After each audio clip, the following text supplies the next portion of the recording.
আসসালামু আলাইকুম বন্ধুরা, আশা করি সবাই অনেক ভালো আছেন। আমি অনেক ভালো আছি। বাজার থেকে আজকে লাউ শাক কিনে আনলাম। লাউ শাকের সাথে গোটা সিম আলু কেটে নিলাম, মানে খেতে অনেক মজা হবে। অনেকে সিম দেয় লাউ শাকের সাথে, অনেকে দেয় না, বাট দিলে খুব মজা লাগে। আমি সিম দিচ্ছি, আলু দিছি, মানে টেস্টটা অন্যরকম হবে। ভালো করে ধুয়ে নেব, কারণ বাজারের শাকগুলিতে অনেক বালি থাকে।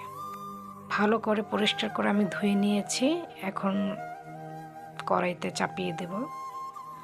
কড়াই গরম হয়ে গেছে, এখন তেল দিয়ে দিব আমি।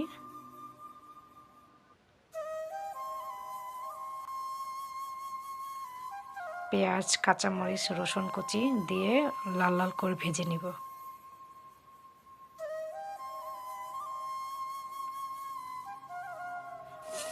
ভাজা হয়ে গেছে, আর একটু লাল করে নেব।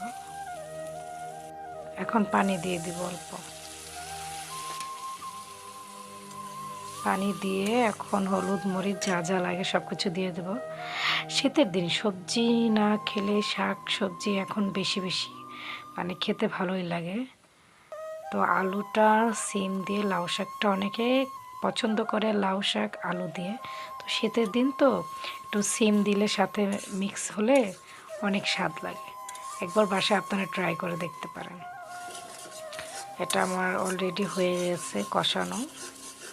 কষানো হয়ে গেলে আমি শাকগুলি দিয়ে দিব। বিসমিল্লাহ।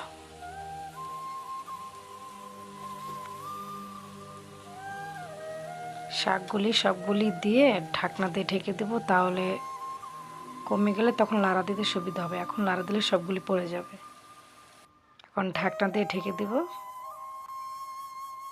10 মিনিট পরে যে বললাম না, একদম কমে যাবে, আর বাড়তি কোনো পানি লাগবে না। শাক থেকে যেটা ছিল সেটা বের হয়ে গেছে।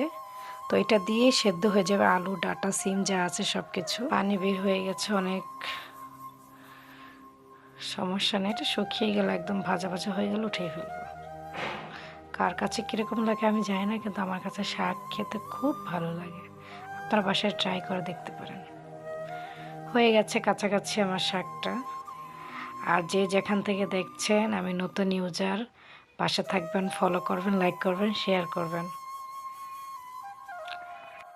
এই যে শাকটা হয়ে গিয়েছে, দেখতে মানে এখনই মন চাচ্ছে গরম ভাতের সাথে খেয়ে ফেলি, কিন্তু এখন তো গরম গরম খাওয়া যাবে না। যাই হোক, আমার শাকটা হয়ে